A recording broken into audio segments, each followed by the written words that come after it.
Nightwing, also known as Dick Grayson or Robin, is a prominent character in the Batman family and my favorite superhero of all time. Everybody has a character that they best believe represents what a hero should be, and for me that is Nightwing. Born to an acrobatic family, Dick lived a happy life in the circus until when he was 12 his family tragically died in an accident, and Dick was adopted by Bruce Wayne, aka Batman. Shortly after, Dick became the first ever Robin and later founded and became the leader of the Teen Titans. But after a while, Batman and Robin grew apart and Dick chose the mantle Nightwing. What makes Dick special is that he is everything Batman couldn't be. Bruce is arguably the greatest hero in fiction, but he is obsessed with the mission and has given up his life to be Batman. But Nightwing didn't. Instead of lingering in the darkness, Dick moved on and celebrated his parents' lives. He formed relationships, became a true leader, and devoted his life to helping others out of the kindness of his heart. Nightwing is only human, yet he is more heroic than most superheroes. So, if you were wondering, Commissioner Gordon is a detective from Gotham and the hottest fictional character of all time. It's not even a competition, don't at me. Gotham is arguably the most corrupt and evil city in DC Comics. Not only are street crimes a normal occurrence, but the city is home to the most vile group of villains in comic book history. You can find the world's greatest assassin, the Clown Prince of Crime, the Penguin, Two-Face, Mad Hatter, and the Riddler, just to name a few, active at the same time in the same city with their own plans of how to destroy Gotham. Most of the police force is untrustable, and the only person standing up against a horde of baddies is a billionaire in a batsuit. Even under these conditions, Commissioner Gordon keeps his cool and is always able to stop the destruction of Gotham. Gordon's prowess as a detective is really understated, and it's not a reach to call him one of the most badass characters in DC. Nobody gives enough props to this guy for having to deal with a place like Gotham for years, and yet he soldiers on and might be my favorite cop in fiction. At the very least, my man needs a promotion. So, if you were wondering, Red Hood is the biggest menace in comic book history. Now, there are a lot of great DC characters that never got a live action take, but Red Hood is honestly the one I want to see the most. Red Hood was the second Robin after Grayson and was always much more arrogant and brutal. One day, Jason gets caught by the Joker, tortured for months, and killed with a crowbar. He is then resurrected with the Lazarus Pit, and after coming back, Jason finds out there is another Robin, the Joker is still alive, and Batman's villains are running rampant. So he goes on a crusade against crime and takes his killer's former mantle, the Red Hood. Red Hood is much more like Batman than anyone else in the Bat family because he's driven by the same vengeance that guides Bruce. But at the same time, Jason's death is the biggest argument against Batman's philosophy. He is the result of Batman never pulling the trigger. Jason might be Batman's greatest failure, but his methods are much more effective and have saved countless lives. The Red Hood is a really compelling character and has one of the best designs in comic book history. So, if you were wondering. So a while back I made a video calling Red Hood the biggest menace in comic books, and a lot of people said I was wrong and that it's actually the Reverse Flash. So I went and read some Flash comic books and I was wrong. This dude is terrifying, holy shit. So for context, Reverse Flash or Eobard Thawne was born in the 25th century and wanted to learn about the Speed Force, which gives the Flash, who has become an icon in the future, his powers. But he is rejected, so he does his own research. His brother catches him and Eobard chooses the sanest solution to his predicament. He travels back in time and prevents his brother from being born just so he can focus on his studies. He then gets accepted into learning about the Speed Force and tries to partner with a brilliant scientist named Professor Drake, but gets rejected, so he goes back in time to kill Drake. I don't blame him for that one, honestly. This happens a bunch of times. If anyone gets in Thawne's way or rejects him, Thawne just erases their existence. Flash forward to Thawne becoming the Reverse Flash. He now wants to replace Barry as the first speedster, but he can't kill Barry since then he wouldn't have been born. So Thawne again chooses the most logical solution. He kills Barry's mom. So I think we can all agree Batman makes no sense as a human being. I mean, the idea of a human fighting beings like Darkseid is just ridiculous. But in the darkest multiverse, Batman gets even more insane. The darkest multiverse is the shadow of the primary multiverse, where every bad decision that could happen did. In Batman's case, everything about his past is exactly the same, except this time, Batman kills the Joker, gets sprayed with Joker venom, and becomes the Batman who laughs. This guy obliterates the Justice League and takes over the entire universe, all as a regular human being, until Barbados, a literal bat god, gives him even more power, and he begins conquering other universes with his own army. Now, Batman who laughs is cool, but I personally don't like him as a character because he is too ridiculous even for me. Now, to be fair, we are talking about comics, but even for this goofy ass genre, Batman who laughs does some shit that makes no sense. Batman who laughs looks like he could die from a single punch from normal Batman, and if you read the comics, you realize his plans weren't even that sophisticated, like poisoning Gotham's water supply, but that's just me. He still can't beat Lego Batman though. Superman is lame. That seems to be the most common opinion when it comes to Superman from the general public, and as a DC fanboy, that really hurts. Now, I get why everyone everyone thinks Superman is boring. Every live-action adaptation of him seems to push the same narrative. Superman is an alien fighting to protect innocent humans because it's the right thing to do. And that just sounds pretentious and boring and completely disregards the point of his character. You see, Superman is not just an alien. Now yeah, he is technically an alien, but he grew up on Earth. He has human parents, human aspirations and dreams. Superman is a fucking man. He protects innocence because he wants to, not just because he has to. And as a regular human, he has something that is missing from most live adaptations of Superman: a fucking personality. He is actually a really chill and mellow dude. One of my favorite Superman moments is in All-Star Superman. In these comics, Superman is dying and needs to make sure the world is safe without him, but he still takes the time to save a young girl who's about to jump off a building by reminding her she's strong. Superman is misunderstood, and that's why people say, I really want to see a Ghost Rider live adaptation. So Marvel has been making TV shows on a lot of their lesser known characters like Moon Knight, but I really want to see one of the most popular Marvel superheroes in live action, Ghost Rider. For context, Ghost Rider is actually a title held by people connected to a mysterious group called the Spirits of Vengeance. And the most famous Ghost Rider is Johnny Blaze, a stunt performer who sold his soul to Mephisto, the former ruler of Hell. There were 2 movies made on Ghost Rider back in the 2000s, but they were kind of whack, and his appearance in Agents of S.H.I.E.L.D. was actually pretty cool, but really short. Ghost Rider is one of the best characters in Marvel Comics. Every time he shows up, you know things are getting serious, and his powers are just ridiculous. Just for context, this dude once killed Thanos by staring at him, and is said to be strong enough to solo the Avengers. Plus, his comics are some of the most pleasing to look at, and have a whole other vibe to them that would look amazing in live action if done right. If Ghost Rider ever joins the MCU, he will be a force to be reckoned with, and that's why Wally West, also known as Kid Flash, is the fastest speedster in comic book history. So being the fastest man alive has been a title held by many characters in comics, but no one has been able to top Wally West, the fastest man to ever hold the title of the Flash. Wally's story begins the same way as the Flash. He gets doused with chemicals and struck by lightning, and chooses to become the Flash's sidekick, eventually becoming a founding member of the Teen Titans. One day, Kid Flash gets trapped in the Speed Force, the energy used by all speedsters in DC Comics, and he doesn't come back until during a war between the Justice League and Darkseid, Barry Allen is able to make contact with Wally and helps pull him out of the Speed Force. After being gone for almost a decade, Kid Flash just didn't suit Wally anymore, and he chooses to just become the Flash, and goes on to have some pretty crazy adventures, including a war against Barry Allen and gaining Dr. Manhattan's powers being some of my favorites. Wally West is easily the fastest speedster ever, outrunning every other Flash with ease, and jumping through space and time like it's nothing. Plus, his connection to the Speed Force cannot be topped, which is the main reason why Daredevil went from one of the worst represented Marvel characters to one of the best. So I think we can all agree media representation of comic book characters is what drives public opinion on said characters. And if you have no idea what I just said, basically, if a comic book character is in a good movie or TV show, the general public starts thinking they're good characters, and vice versa. And Daredevil is one of those rare characters who had a terrible movie which made everyone think he's lame, then the best Marvel TV show to date. This is not up for debate. The first season of Daredevil is perfect. It gets just about everything right, and had my favorite fight scene in television history. And if you've seen it, you know which one I'm talking about. Almost every character in Daredevil is faithful to the comics, and it's kind of wild that Matt Murdock, a blind lawyer who fights crime dressed up like he's about to go to Comic-Con, has good media representation, and people are still shitting on Green Lantern. A bad movie can really mess up a character in the public eye, and a good movie can make them popular just as quickly. And that's why Catwoman is the only character who I can see as Batman's love interest. So Bruce Wayne, being the playboy he is, has had dozens of love interests, but the only one I think actually works is Selina Kyle, aka Catwoman. Catwoman is one of the first Batman villains ever, and has always had the same kind of relationship with Batman. Catwoman steals something, Batman catches her, they flirt, and he lets her go. Now obviously over the decades there have been multiple iterations of this story, but that's basically how a lot of their interactions went down. Batman's lifestyle is simply too hardcore for the average person. I mean, this is a guy who spends his entire night jumping through rooftops, and by day has to act as the CEO of one of the biggest companies in DC Comics. So there is basically no time for relationships. That's one of the main reasons why there have been so many Robins. Bruce can't form a decent relationship with anyone. Catwoman is the only person who actually serves as a somewhat normal relationship in Batman's life, who isn't trying to use him, most of the time anyway. Plus, their storylines are some of the most heartwarming in DC Comics, which is why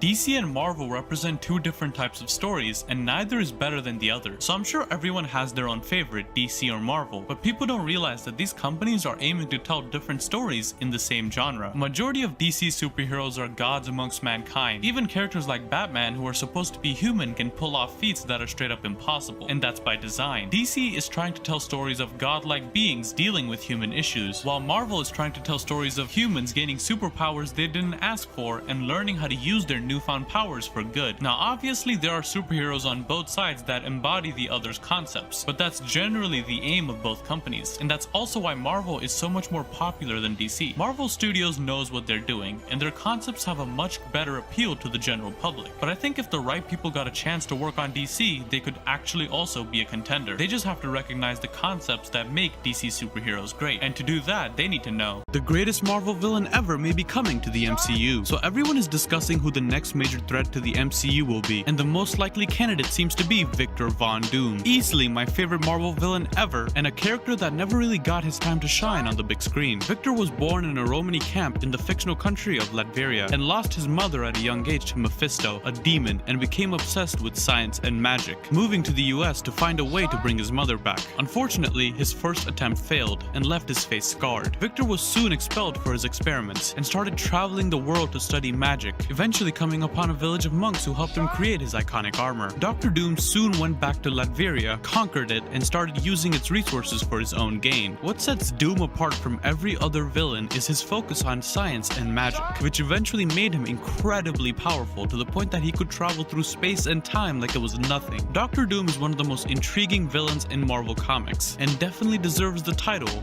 Solo Leveling is the best manhwa on the planet, and it's not even close. So manhwas are basically Korean comics, and there are actually a few decent ones like Beginning After the End and The Boxer, but I think the best one is still Solo Leveling. The premise with all manhwas I have read have been very similar. There's an overpowered character that is introduced into a field they are instantly undefeated in. Now at face value that sounds like it gets old fast, but what makes manhwas great isn't the story but the hype. As the story progresses and the main character keeps destroying everyone in sight, you literally cannot stop reading because you want to know how far they will progress in the next chapter. And no manhwa does this better than Solo Leveling. In the beginning of the story, Sun Jin-woo is considered the weakest character in the series, and with every chapter he gets stronger and stronger until this punk starts looking like a Korean model and has duels with literal gods. The hype in seeing a character go from a nobody to basically a deity and shocking everyone around him while looking like the coldest character in history cannot be put into words, and that's why 20th Century Boys is my favorite piece of fiction ever. I'm gonna be honest, I didn't want to make a video on this because this series is something that is best experienced in a vacuum, but I keep getting asked for a video on it, so I'll try to explain why this series means so much to me with minor spoilers. At face value, 20th Century Boys is the story of a group of friends trying to figure out the identity of a cult leader called Friend, who is slowly trying to take over the world. But it goes so much deeper than that. So many times while reading the series, you feel like you understand the scope. Then something crazy happens over and over again, until at one point it feels like you're literally staring at a never-ending abyss. I know that sounds dramatic, but I'm serious. I had to just stop reading a few times just to wrap my head around what was happening. But by far the greatest part of the series is Friend. Now, Naoki Urasawa, the creator, is known for having the plot revolve around the main antagonist, but in this series, he takes it to a whole other level. Friend is easily the most menacing and mysterious character I've ever seen. On top of that, the themes and messages of this show are never ending, and I don't know if I can ever explain why. Original superheroes are way more interesting than copies. Okay, I know this kind of sounds obvious, but superheroes who are just copies with some slight changes will never live up to the original, and it's better to just make a superhero a mantle that can be inherited rather than copied. I get that there are only so many superheroes that writers can come up with, hence we have so many copies of classic characters like Batman and Superman, but it genuinely seems smarter to make a superhero a title that is used by many characters. A great example of how to do it is the mantle of Robin. There have been at least 6 Robins in total, and almost all of them are interesting in their own way. Like, it's very tough to mix them up. Dick Grayson is nothing like Tim Drake. Jason is the one that blew up, and Damien is the short, annoying one. Like, all of them are actually unique. Now compare that to Batwoman and Batgirl. Yeah, they're different, but most of you guys probably didn't even know that there are 2 Bat-related female superheroes. It's just too many characters. It's fine to have a female version of superheroes, but they should also be titles that are inherited because